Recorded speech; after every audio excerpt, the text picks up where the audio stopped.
Hello, class. This is one of the final videos that we'll have for this semester.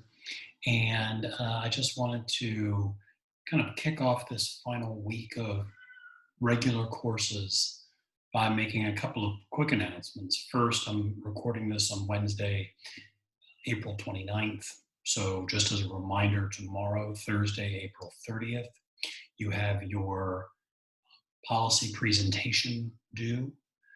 And you can use whatever resources to record that you feel are appropriate. If you just want to record that on your phone and upload it as a video file, that's perfectly fine. Uh, Believe it or not, I did an entire interview for a job one time on over my phone, a video conference on my phone while in Brussels, Belgium, on hotel Wi-Fi. Somehow that managed to work, and I actually got the job. That was when I interviewed for a position at Florida Southern College, which is where I was before I came to St. Edwards. Um, but listen, use whatever resources are at your disposal. I know some of you have said Panopto's given you some issues, or that Zoom has given you some problems. But like I said, if all else fails, feel free to just record yourself on your phone. Just set it up. Prop up your phone in a place where it's stable. Make sure that you have your background set appropriately. Make sure that your tire is appropriate, etc. But otherwise, like I said, I don't have an overwhelming preference as to the software you use to record that presentation.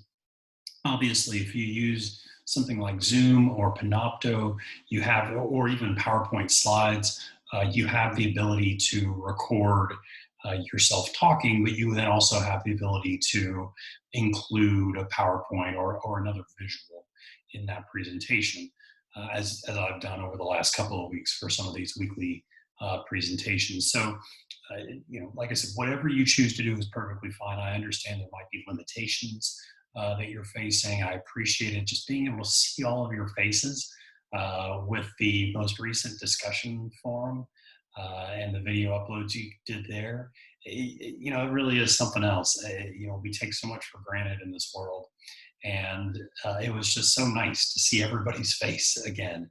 And I hope that seeing my face and all your faculty members' faces and your friends' faces, if you're, in any synchronous classes or just doing, FaceTime chats or whatever it is, brings a sense of normalcy. It brings a sense of joy into our world. And so for that, I'm extraordinarily grateful. I also just wanted to say that I will be posting information regarding the final exam a little bit later this week.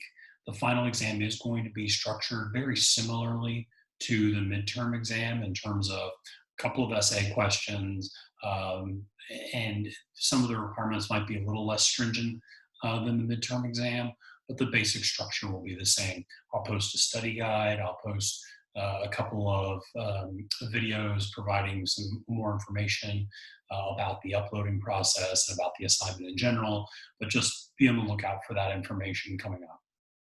Okay. Um, the last kind of agenda item that I just wanted to bring up before we kind of turn into the topic for this particular week was that last week's UNESCO World Heritage Challenge, nobody guessed correct where I was.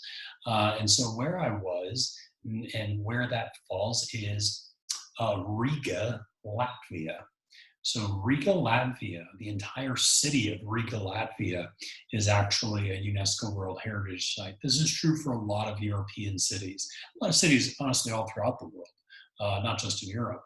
But for example, Prague in Czech Republic, um, I believe Tallinn, Estonia, is also kind of a UNESCO World Heritage Site. I believe Vienna and Salzburg, Austria, are UNESCO World Heritage Sites. So it's quite common that kind of the entire city. So I was in Riga, Latvia, and that statue that you saw is actually, it's a really interesting story, but it's a statue that was designed during the height of the Cold War, and it kind of was emblematic and very metaphoric of well, allegorical, not metaphoric. I used an incorrect term there. Very allegoric of the Cold War and the way in which people are choosing to deal with and fight against the Cold War. And so he uses farm animals. The artist who did this used farm animals. So if you look very closely at the picture, you'll see kind of four animals stacked on top of each other. And of course, the reason I was jumping was that, and this has no basis in fact, but the joke or the running gag is that if you can jump and reach the top animal, you have good luck for a year. And so it did not matter that I have the athletic capabilities of a 70-year-old man or that I was wearing dress shoes. Gosh darn it, I was going to get luck for a good year. And so I managed to jump all the way up and reach the top. And I did actually have good luck that year. So maybe there was something to it. I don't know. I'm going to be posting the final UNESCO World Heritage Challenge later today, Wednesday, for you to check out. So definitely encourage you to do that and take your guesses. This one will be a little bit more focused on the stateside, and I think you'll probably be able to figure out pretty quickly. But I encourage all the guesses, and I appreciate you guys playing along a little bit and posting your own pictures as well. Hopefully it's giving you some ideas about where to travel. Not where I've necessarily gone, but if you've checked out the UNESCO World Heritage website, it's really awesome just to see all the places here in the United States and all around the world that really have a unique and compelling story to tell, and sharing and protecting that cultural heritage is so important. So with those items out of the way, I wanted to kind of say one last thing, and it's not the last time I'll be speaking with you for the semester, because like I said, I'll be posting something about the final exam, and I'll be doing a couple of other things. But I wanted to stress to you all that anything you all need from me moving forward in the future, please feel free to reach out and let me know. Whether that is serving as a reference for you, whether that is writing a letter of recommendation for you for an internship, for graduate school, professional school, for a job, for a scholarship you might be applying to, I'm happy, honestly, very, very happy to help in any way that I can. And so, just please feel free to reach out in the future. It doesn't matter how long it's been. I just had a student that I taught probably 6 years ago reach out and ask for a letter of recommendation. He's going back to graduate school, and that it's great. I love doing that for students, and I like being that sort of a resource and providing that type of guidance and opportunity. So always happy to help in any way that I can. As you're going through these times of uncertainty, always feel free to reach out to me just in terms of career advice or just to chat about anything. And well after this, always have an open door, open email policy. I always try to get right back to you. But just let me know what I can do to help. And that's what I think all of us at St. Ed's are here for. But I just wanted to stress that in particular. If you need anything from me relating to letters of recommendations or references or anything like that, please do not hesitate. I'm happy to serve and happy to help in any way that I can. So that said, I guess I lied about the agenda items. They keep coming into my head, things that I want to get out before we get into things. Final thing is course evaluations close on Friday, May 1st. I'd encourage you to complete your course evaluations, not only for this class, but for all of your classes. This semester was certainly exceptional in many ways, in really the most dramatic way in terms of transitioning all of our classes to remote instruction. That has been a challenge.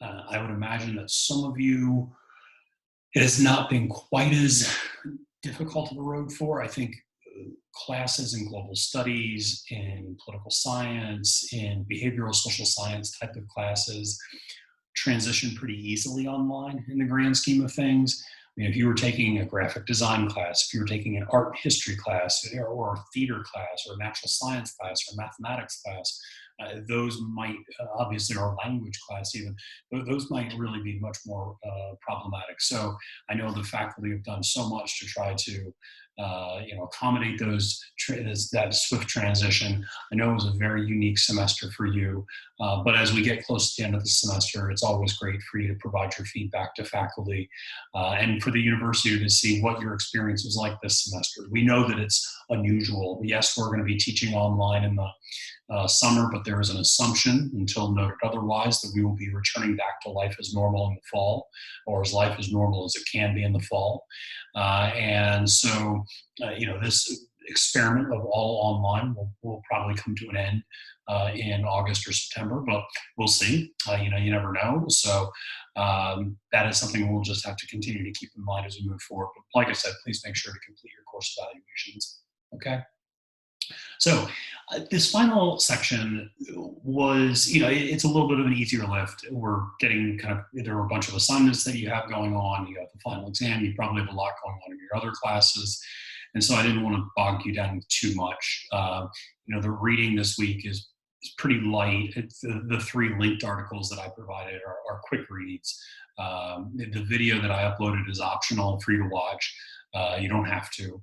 And the chapter in the textbook is also relatively brief and I think a pretty quick read. And then the assignment discussion is also, the prompt for it is a pretty quick prompt to get through and then to complete it. So I wanted to kind of maybe ease off the gas pedal a little bit this week, just because I know you're probably juggling a lot of things right now. And this way you could kind of let up a little bit in this particular class before we have our own final exam and you're back to kind of life as normal a little bit. So, where are we? We typically end the class by thinking about where are international organizations and where are they going? And this is a semester and this is a time that is unprecedented for asking that question. Do we know where international organizations are going? Broadly speaking, no. This could go a lot of different directions. And I think there's a lot of different routes this could take. And I don't know if any of you are old enough to remember if you played with this sort of thing, but there's sometimes like a choose your own adventure type of game. And there's so many different kind of circuitous routes that history could take over the next 30 or 40 years. You just don't know where we might end up. I think in some case, the best case scenario is that we end up in a place where we return to normal rather quickly. And I think that would be maybe a little surprising, but maybe not all that surprising, in that this becomes not a distant memory, but this becomes something that over time fades. The impact of it fades. And there's historical precedent for that. People talk about the Spanish flu, obviously the outbreak in 1918. That happened, okay? Now, we didn't live in nearly as globalized of a world. That happened, and it was horrific here in the United States and all around the world, okay?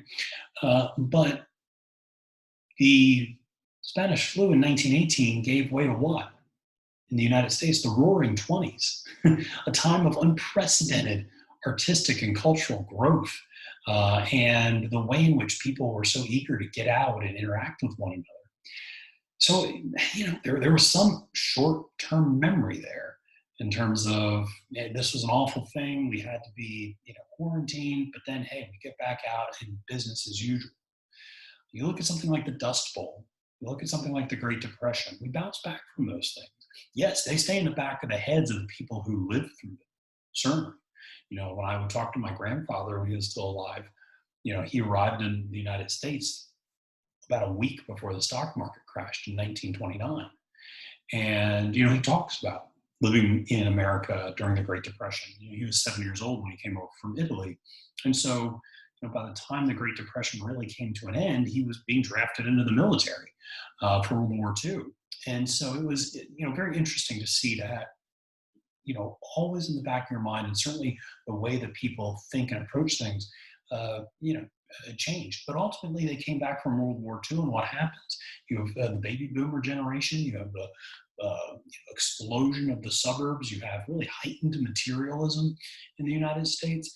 Then you look at something like September 11th, 2001, a day that was, forever ingrained into my mind, and for any of us who are, conscious of our surroundings at that point, and how quickly life returned to normal after that. So I think there's a route I'm not saying this is what's going to happen, but I think there's a route in which people return to normal a lot more quickly than people think. And you're seeing that a little bit already. You're seeing a lot of these protests. You're seeing a lot of people, not just here in the United States, but it really is genuinely all over the world. You're seeing people kind of pushing back. In some cases it's the right wing, in some cases it's the left wing. It's very fascinating to see that. One of the real interesting things is Sweden, that has been very avant-garde about their social distancing and has been very kind of lenient on a lot of their public health policies. The only political party in Sweden that had been consistently calling for clamping down on public health was the far right nationalist party. It was the left-leaning parties that were quite cavalier with their attitude toward public health. Of course, contrast that here to the United States, where the Democrats have been the ones that have really been pushing the public health. You've seen conservatives and Republicans being the ones who are more eager to open things back up. And you've seen some of the protests here in the United States, and even here in Austin, if you're still in the area, that have focused around, I want to go out and get my hair cut, and it's my right to go out. And it's okay, sure, it's your right to go out. It's not your right to get other people sick, but it's your right to go out. Those are those sorts of things that we're having those discussions about. So you're already seeing that push to kind of get life back to normal. Now, how normal will things ever be? I don't know. It depends on the second wave. It depends on how quickly a vaccination arrives. But the question is, has life irreparably changed for people around the world? I don't know. I think there's a way in which you could see this, and the answer might be no, that it really hasn't irreparably changed. That this was a pretty big blip, and that perhaps we're going to make some course corrections with regards to public health and public health policy. But ultimately, listen, Asian countries have been dealing with variations of this type of pandemic for a while. You've seen other regions dealing with these pandemics before. You've obviously seen Africa overwhelmingly deal with something like Ebola. And so you've seen other areas of the world deal with these types of pandemics. It's just this is the first time it's hit us in the United States so strongly and so hard. You had H1N1, but even that was a very, very different beast and a very different entity in that regard. So, from an international organization standpoint, could things return back to the way they were in, January 1st, 2020? Sure. I think that's a real possibility. Um, I think that there's also a possibility, depending on how long this drags out, and again, how effective we are at stuffing this virus out in terms of vaccination or just effective social distancing and kind of reducing the curve and eventually getting it down to zero. I think you could see obviously a huge impact on multinationals. I think multinationals and how they do business, it's going to be really interesting. I think you are going to see, at least in the United States, a short term, if not a long term, approach to moving away from China. I think this is going to do some damage to China. And I don't know if that's necessarily a smart thing, but I think that you've already started to see some businesses saying, we have been producing our products in China, but no more. We're bringing those jobs back to the United States.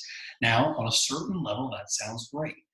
You go, wow, that's wonderful. More revenue, more jobs here in the United States, and that's true, except that those jobs will probably be okay jobs. They're not going to be the type of manufacturing jobs that your grandparents might have had in the 1940s and 50s and 60s, where you could support a family of 4 or 5 on one salary and retire after 30 years with a pretty extensive pension. Those days are gone. So those salaries are going to be okay, but not great. They'll probably move you into the middle class, but not the upper middle class. I would say, working middle to kind of middle class.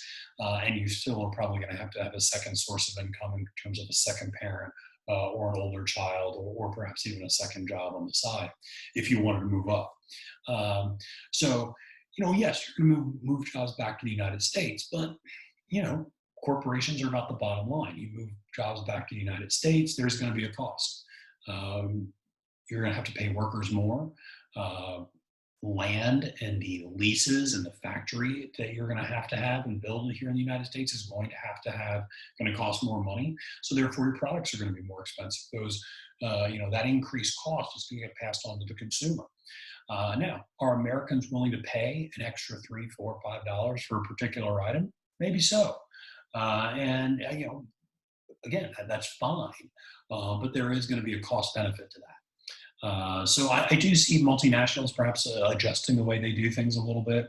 I do think globalization, though, is listen, that cat's out of the bag. You can't go back to this Hobbesian kind of state is the only thing that matters, and states are kind of it's almost fascist in some way, that kind of Hobbesian nationalist state, that the state is completely can kind of completely exist within itself. It doesn't need external resources from other states. And so, that idea is just obsolete, quite frankly. It's not going to happen. So where are we going to go moving forward? Well, we're still going to have globalization. We're still going to have trade. Now, are those things going to slow a little bit? Are you going to see more protections being put in place in terms of tariffs or just even health protections? Are you going to see, like I said, the shifting of jobs to other countries? Maybe so. And so that's something that's a really big issue that China's going to have to navigate. And some of their leverage that they've had in some of these international organizations might start to vanish a little bit. So that'll be very interesting to keep an eye on, just the power balance of this new world. In terms of NGOs, I think that's what's going to be really interesting, is how NGOs get back on track. Some NGOs were very well positioned to deal with the public health crisis and to deal with this type of humanitarian issue. Other NGOs are not really focused on those areas. And so trying to get people to give money and give resources to non-COVID related items might be difficult for a while. So I think some smaller NGOs, I wouldn't be surprised if you see a fair amount of culling, so to speak, with smaller NGOs that just became too niche to survive because there's such a competition for resources, and they just weren't relevant, and unfortunately they couldn't sustain that for very long. So that's something to, I think, consider. In terms of the international organizations that we study, though, the international governmental organizations, the United Nations, the European Union, these are organizations that, yes, they're still going to be around in 2050, in 2060, 2020, 2100. If we're still around in 2100, but I think they'll still be around. Now, I think the European Union has a lot of things they're dealing with right now, but I think that the idea of everybody exiting, that this was going to, Britain exiting was going to somehow spill over and everyone was going to start exiting, probably it was overstated.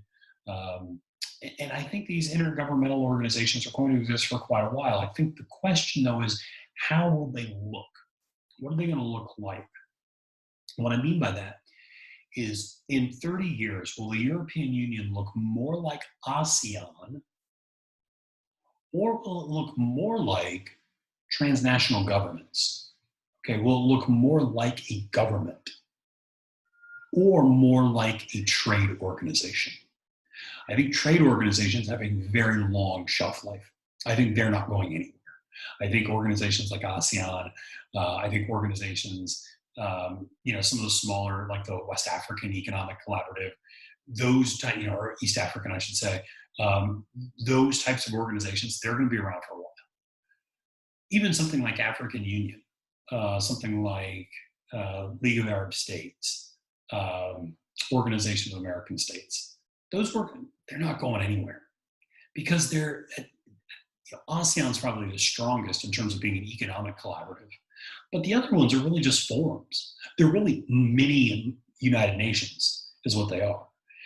They take this idea of, listen, let's get everybody in a room, let's talk, let's set some goals, let's try to meet those goals. If it doesn't happen, it's okay. We'll try to meet those goals next time. So it isn't the end of the world. So it's quite fascinating to see how that, that transitions pretty well, even in this post-COVID-19, post-pandemic type of world. And there's still going to be a need for those moving forward. The question is, how much conditionality is going to be put in place in those organizations? As we've talked about with the European Union, a lot of conditions have to be met before somebody can join the European Union. So how much conditionality will these organizations have moving forward? And then how much governance authority will these organizations have? When the rubber meets the road, how much, how much teeth will they have in terms of actually implementing policy? Right now, the European Union has a ton in terms of regulatory power and in terms of governing power over the countries that exist within the EU. I could see that dissipating. I could see that declining over time pretty precipitously. But the European Union, listen, it's been around since essentially 1951. Okay, it wasn't called that at the time, but it's been around for 60 years. It's not going anywhere. It's going to, it withstood a lot during that period of time and got to a place where I think most people didn't believe it could get in a pretty short period of time. And so it will continue to exist. The United Nations, in what form will that continue to exist? Will the Security Council continue to be relevant? I think that's a real question. I think that's probably the one that has the least stability out of the different functions that the United Nations has. Now, I think they will always have a strong humanitarian presence. I think they will always have a WHO presence, no matter what has happened here in recent months with regards to how responsible they are or are not for the spread of COVID-19. Although, listen, you all were in class on January 28th when Daisy and Felipe gave their presentation. They gave their presentation on COVID-19. And they said, I remember it clear as day, they said the Chinese government is saying this, but the WHO is saying that. And so on January 28th, the WHO was making very clear that China was not telling the truth about their numbers. So if Daisy and Felipe could figure that out, and that's not an insult to either of them, but if they were able to figure that out, I'd like to think that our government could figure that out too. The reality was the WHO was fully recognizing that China was likely fudging their numbers a little bit. And listen, you have to be diplomatic about these things. You can't just go out and go, they're lying. You have to kind of say, well, our estimates suggest this and this, and their estimates might be a little off. So there's always that type of diplomacy that has to be involved. Now, this was a much faster moving type of virus and pandemic than I think anybody could have expected outside of epidemiologists. But I think that it was still something that was, handled maybe poorly, but not necessarily as poorly as it's being framed here in the United States.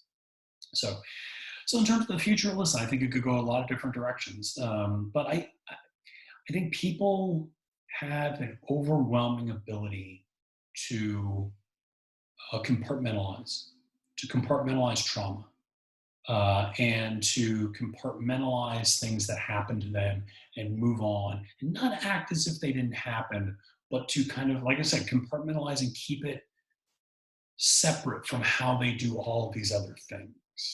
Okay. And so it is, that's where you, like I said, when you live through some of this stuff, I think it's quite telling. A lot of you, probably one of the defining moments in many of your lives when you were young was the economic collapse in 2008 and the housing bubble that burst and the stock market decline. And that was pretty awful for a lot of people. Life got back to normal pretty quickly after that, in terms of how attitudes that people had, in terms of confidence in capitalism, in terms of returning to a pretty materialistic, globalized world. Like I said, people can rebound, organizations can rebound, and I think in today's media climate as well, there's always another story. As soon as this wraps up, whenever this does wrap up, whether that's in 6 months, 12 months, 18 months. Whenever this wraps up, whenever this starts to wind down, there's going to be a new crisis. There's always a new crisis. There's going to be a new crisis, and there's going to be a new dilemma, and there's going to be a new challenge. And because of that, we're constantly moving on to the next thing without reflecting on what just happened and how we may need to adjust our institutions for what just happened. So I think we just live in such a fast-paced world that doesn't have as much reflection as it should. One of the things I really appreciate here about St. Edward's is how much they emphasize reflection within the curriculum, and that you all practice that, and that's great. I think that's an important skill that a lot of people lack, sadly. But those are the sorts of things that I think we look forward to moving forward. You know, what do multinationals look like? What NGOs kind of survive over the next 18 months? How do they come back? How do they perhaps morph into something a little new and a little different?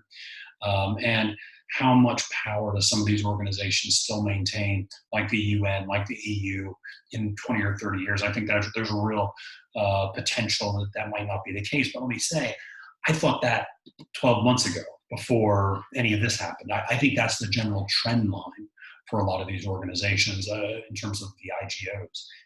I think that's the way they were going anyway.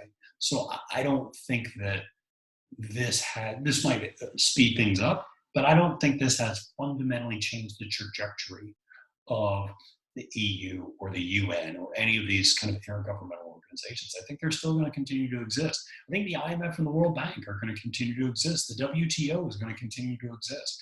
The G8, the G20 are going to continue to meet. Those things are going to continue. And I think it's quite telling that that's going to happen. And you know, if it doesn't, I'll be pretty surprised. And certainly I might be wrong about that. But like I said, it'll be very interesting to kind of keep track of how the next 6 months goes. But listen, I'll stop there, and I'll just say thank you again for a great semester. I appreciate all of your patience with me as we work through this transition. Just to reiterate, if you ever need anything from me moving forward, please do not hesitate to let me know. Reach out. Always happy to help. Always happy to lend a perspective or a helping hand. So I wish you all the best. Like I said, I'll be in touch again when I'll record another video about the final exam. And I might try to make that video a little bit fun, because final exams aren't very fun. So I might try to make that video a little bit fun. You might meet the rest of the family, who you might have heard in the background from downstairs. I think you probably heard Maya barking at who even knows what, probably some unseen threat outside, like a cat. But I might try to introduce you to the family so you can see who I've been quarantined with for the last 6 weeks. So anyway, I wish you all the best. Take care, and I will talk to you all later.